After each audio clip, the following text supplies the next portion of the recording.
Hello, ನಾನು ನಿಮ್ಮ ಚಂದ್ರಮೌಳಿ ಕಣಿವೆ ಕಾರ್ನರ್ಗೆ ಸ್ವಾಗತ.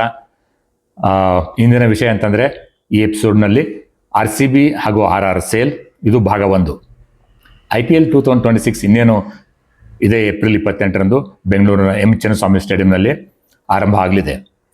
ಆದರೆ ಎಲ್ಲರ ಬಾಯಲ್ಲೂ ಇರುವಂಥ ಬಿಸಿ ಸುದ್ದಿ ಅಂತಂದರೆ, ಕಳೆದ ಬಾರಿಯ ಚಾಂಪಿಯನ್ ನಮ್ಮ RCB ಹಾಗೂ ಇನಾಗ್ರಲ್ ಇಯರ್ 2008 ಚಾಂಪಿಯನ್ಸ್ ಆದಂಥ ರಾಜಸ್ಥಾನ್ ರಾಯಲ್ಸ್ ಆ ಟೀಮ್ಗಳ ಮಾರಾಟ ಪ್ರಕ್ರಿಯೆ ಎಲ್ಲವೂ ನಿರ್ಧಾರ ಆಗಿದ್ರೂ ಕೂಡ ಫಾರ್ಮಲ್ ಆಗಿ IPL ಗವರ್ನಿಂಗ್ ಕೌನ್ಸಿಲ್, WPL ಹಾಗೂ BCCIಯಿಂದ ಒಂದು ಒಪ್ಪಿಗೆ ಬೇಕೇ ಬೇಕು, ಅದು ಸಿಗುತ್ತೆ.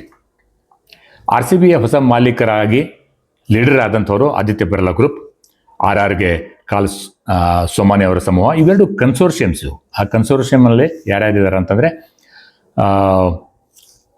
Times of India media group ಹಾಗೂ American giants business houses, investors ಆದಂಥ Blackstone, Bolt Ventures, Walmart, Ford, ಹೆಮ್ಸಾ ಅವರ ಫ್ಯಾಮಿಲಿ. ಕಣ್ಣು ಕುಕ್ಕುವಂಥ ಹಣ ಸಿಕ್ಕಿದೆ RCBಗೆ 16,700 ಕೋಟಿ ಹಾಗೂ RRಗೆ 15,200 ಕೋಟಿ. ವಿದೇಶಿ ಬಿಸ್ನೆಸ್ ಇನ್ವೆಸ್ಟರ್ಸ್ಗೆ ನಮ್ಮ ಭಾರತದ ಒಂದು ಡೊಮೆಸ್ಟಿಕ್ ಲೀಗ್ IPLನಲ್ಲಿ ಏನು ಇಂಟ್ರೆಸ್ಟ್ ಇದೆ? ಯಾಕಂದರೆ ಇನಿಷಿಯಲಿ 2008ರಲ್ಲಿ ವಿಷನರಿ ಲಲಿತ್ ಮೋದಿ ಅವರ ಬ್ರೈನ್ ಚೈಲ್ಡ್ ಆಗಿತ್ತು IPL. ನಂತರದ ವರ್ಷಗಳಲ್ಲಿ ಸಕ್ಸೆಸಿವ್ BCCI ಅಫಿಷಿಯಲ್ಸ್ ಅವರಿಂದ ಸತತ ಪ್ರಯತ್ನ, ಪರಿಶ್ರಮದಿಂದ ಈಗ IPL ಬ್ರ್ಯಾಂಡ್ ವ್ಯಾಲ್ಯೂ ಈಗ ಟಾಪ್ 3 ವಿಶ್ವದಲ್ಲೇ ಟಾಪ್ 3 ಲೀಗ್ನಲ್ಲಿ ಇದೆ.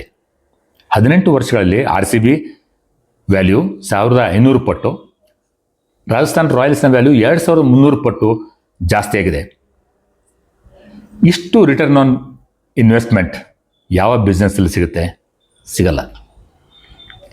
ಬ್ರ್ಯಾಂಡ್ ವ್ಯಾಲ್ಯೂ ಮೀಡಿಯಾ ರೈಟ್ಸ್ ಮೇಲೆ ಅವಲಂಬಿಸಿರುತ್ತದೆ.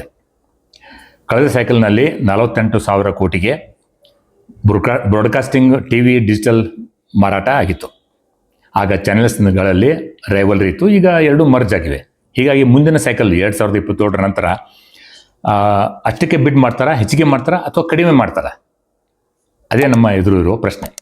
ಈಗ ಎರಡನೇ ಭಾಗ ನೋಡೋಣ.